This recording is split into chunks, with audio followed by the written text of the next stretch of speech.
Good morning students. आज की class में हम पढ़ेंगे केमिकल काइनेटिक्स के बारे में। केमिकल काइनेटिक्स में हम समझेंगे कि क्या क्या होता है। केमिकल काइनेटिक्स अगर देखें तो यहाँ काइनेटिक्स मीन्स क्या हो सकता है, मूवमेंट या तो स्पीड की बात करेंगे। किसकी बात करेंगे? मूवमेंट या स्पीड की बात करेंगे, रेट की, रेट ऑफ रिएक्शंस की। ठीक है, अगर रिएक्शंस के रेट देखें तो रिएक्शंस जो होता है, अगर इसके डेफिनेशन पहले हम इसको लिख लेते हैं। Chemical kinetics, chemical kinetics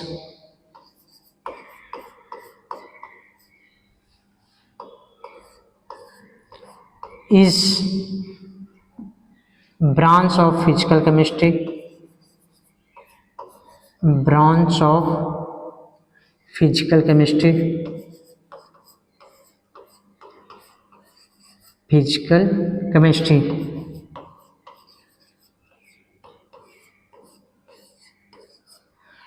deal with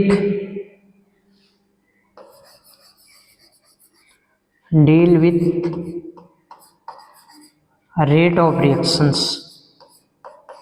rate of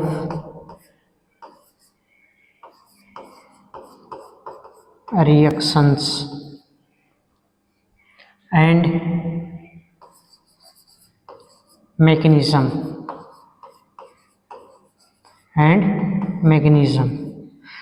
हम इस चैप्टर में पढ़ने वाले हैं रेट ऑफ रिएक्शंस क्या होते हैं।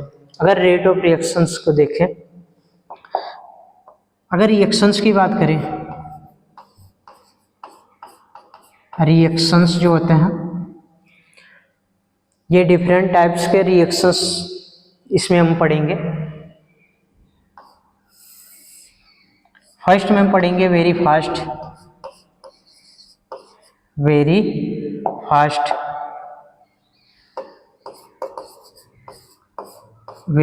रिएक्शंस। सेकेंड में पढ़ेंगे वेरी स्लो। थर्ड में हम पढ़ेंगे मॉडरेट।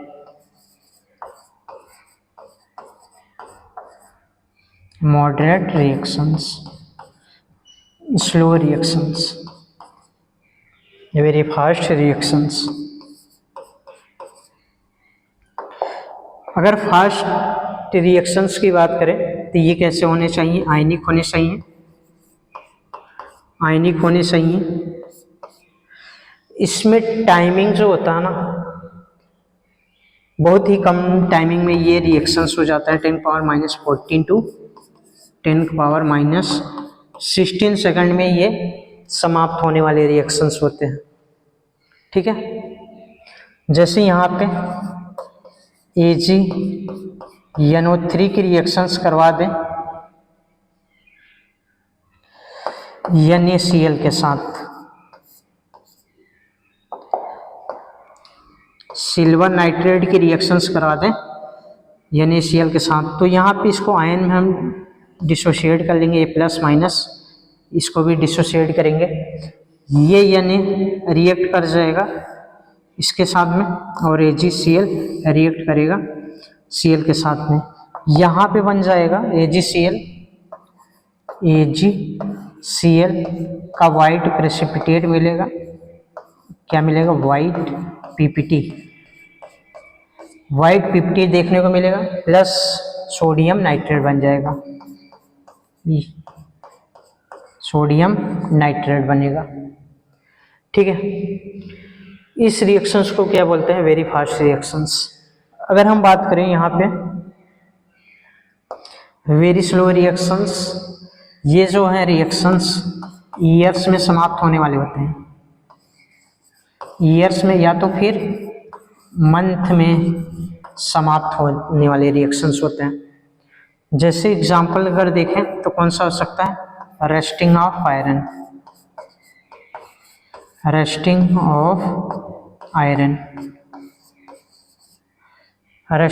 आयरन। जैसे कि लोहे में जंग लगता है, ये काफ़ी लॉन्ग टाइमिंग के बाद में क्या होता है, ये रिएक्शंस देखने को मिलते हैं। ऐसा नहीं है लोहे को खरीद के लाएं तुरंत ही उसमें मूर्छा लगने लगता है, और अगर देखें तो उसमें बहुत स्लो रिएक्शंस होते हैं, वेरी स्लो रिएक्शंस होते हैं, फिर जाके एक लॉन्ग टाइमिंग के बाद में वो जाके वहाँ पे नष्ट होता है। इस तरह के रिएक्शंस के क्या बोलते हैं, वेरी स्लो रिएक्शंस, ठीक है। और मॉडरेट रिएक्शंस, जैसे मॉडरेट रिएक्शंस, अब अगर हम इसमें रेट की बात करें,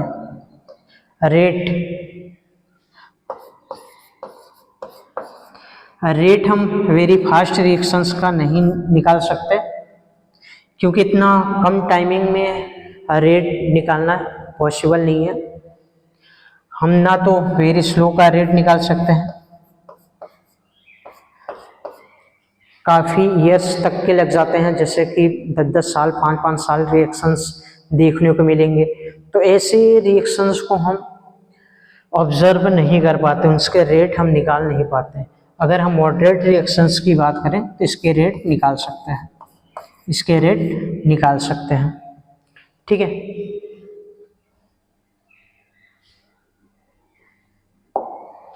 अब समझते हैं रेट ऑफ रिएक्शंस क्या होते हैं, रेट ऑफ रिएक्शंस क्या होते हैं।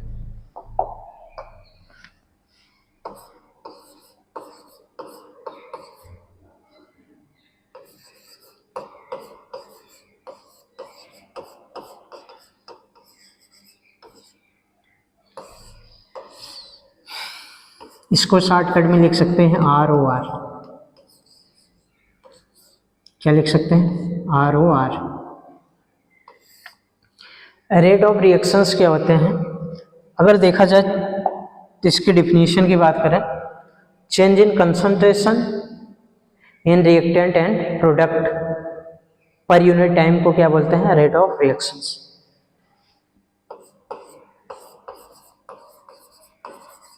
Change in concentration,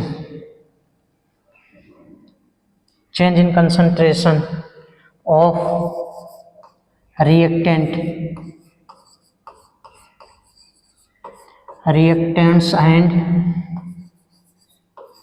and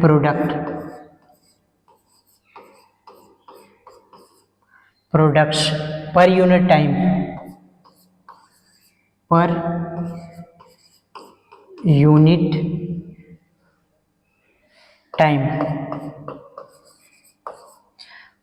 time में मेजर करेंगे, ठीक है।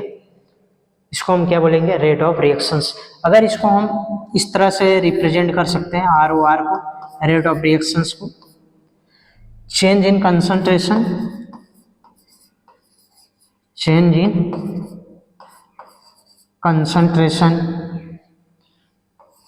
ऑफ रिएक्टेंट या तो फिर प्रोडक्ट की बात करें, upon change in time taken लिख देते हैं, टाइम टेकन।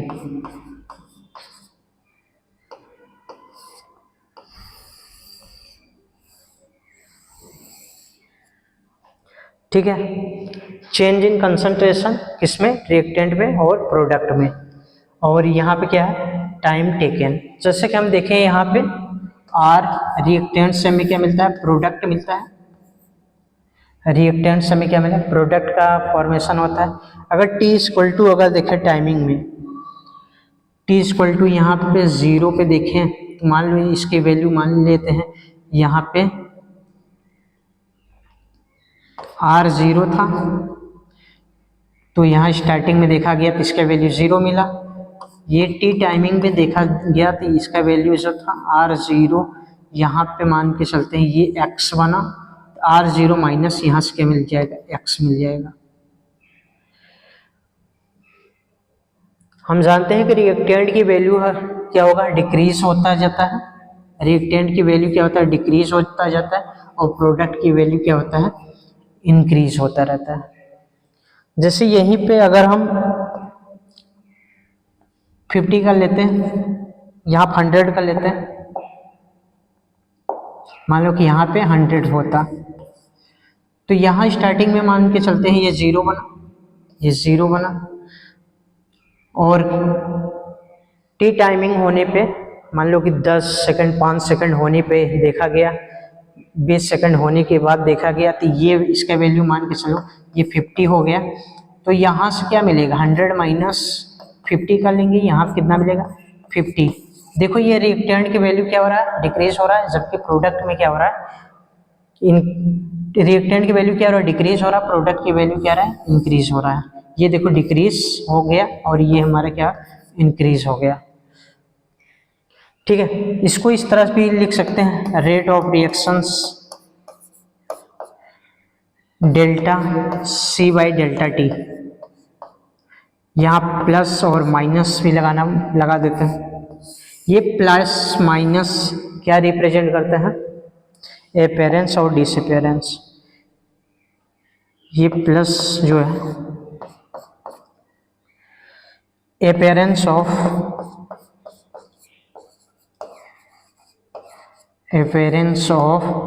अपेयर किस कौन सा हो रहा है, product, appearance of product.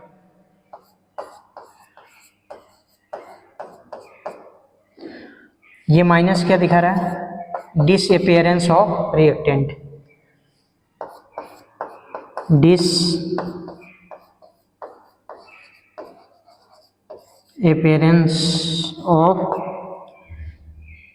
Disappearance of reactant.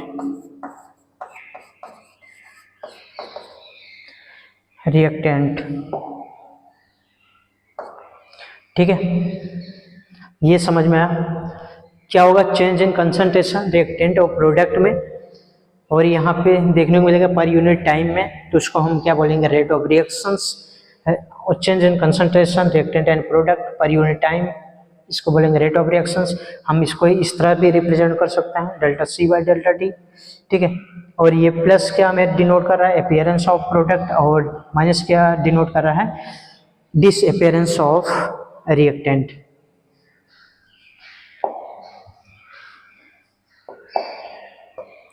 मान लो कि इस तरह से एक क्वेश्चन आ गया, small A capital A,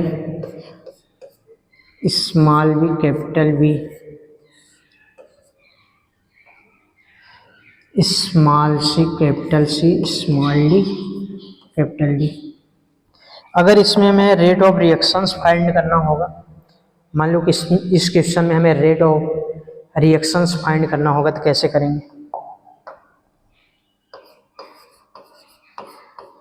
rate of reactions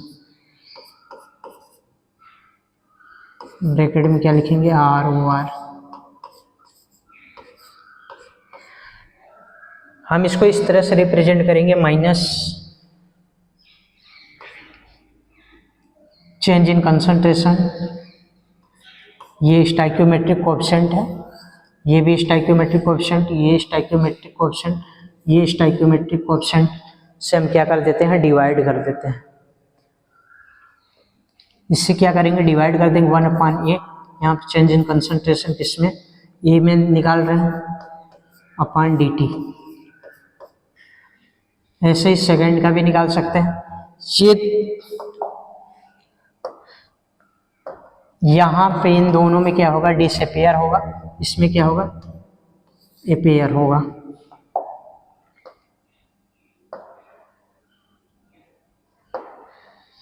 अगर हम इसको निकालना चाहें तो -1/, क्या लिखेंगे,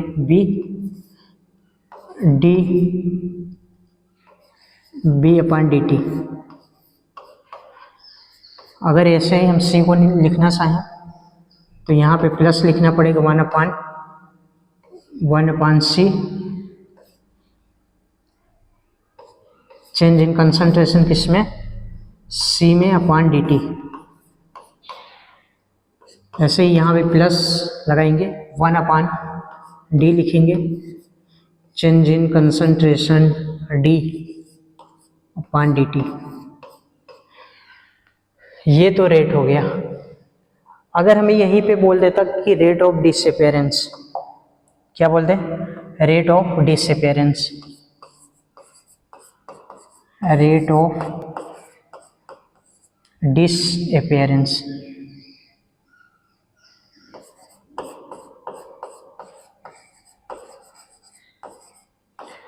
डिसअपेरेंस या तो फिर बोल दे रेट ऑफ अपेयरेंस।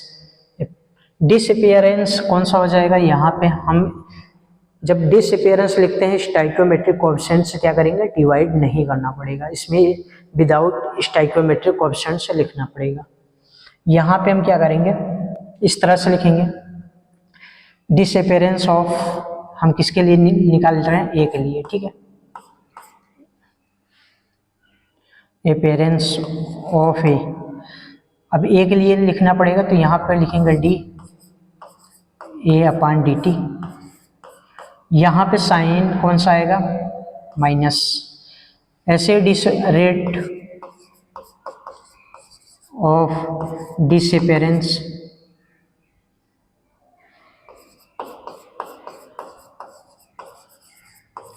अपेयरेंस, अगर हमें पूछ लेता है यहाँ पे बी के लिए ऑफ बी,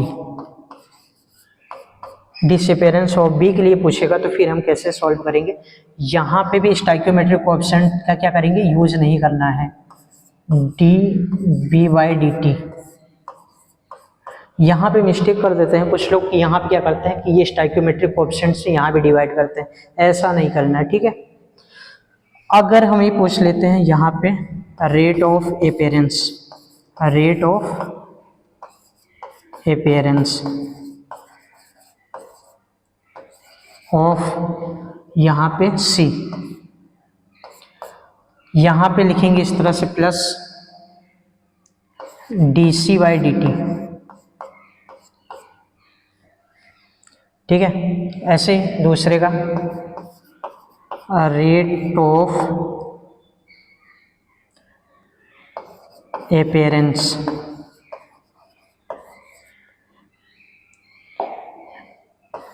अपेयरेंस ऑफ, हम डी पूछ लें, अगर डी पूछता है तो ऐसे ही सॉल्व कर लेना। यहाँ से क्या लिखेंगे, प्लस लगाएंगे, उसके बाद यहाँ पे लिखेंगे change in concentration D D by d T. इसमें स्टाइकोमेट्रिक कोएफिशिएंट का क्या करेंगे, डिवाइड नहीं करना है। जबकि हम बात करें रेट ऑफ रिएक्शंस में, आर ओ आर में हम क्या करेंगे, हम इसको अगर शॉर्टकट में लिखना चाहें तो इसको इस तरह से भी लिखेंगे R O R O D, rate of disappearance. इसको भी लिखेंगे rate of disappearance of B, ऐसे भी लिख सकते हैं, ठीक है।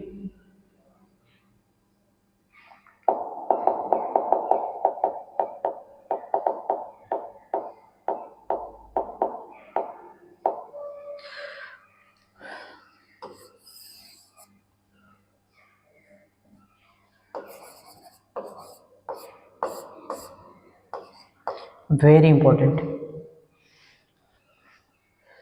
ठीक है।